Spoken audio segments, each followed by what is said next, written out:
বিশ্ব হিমোফিলিয়া দিবস উপলক্ষে বাংলাদেশ মেডিকেল ইউনিভার্সিটি সচেতনতামূলক র্যালি ও national guideline for management of haemophilia বইটির মোড়ক উন্মোচন করেছে।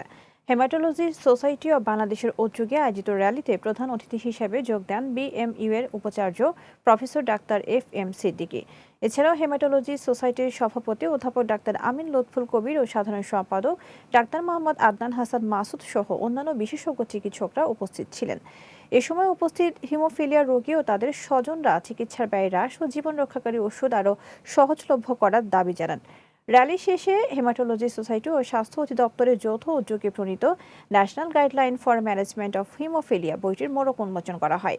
এর মাধ্যমে দেশে এই রোগের আধুনিক চিকিৎসা ব্যবস্থাপনা আরও এক ধাপ এগিয়ে যাবে বলে আশা সংশ্লিষ্টদের।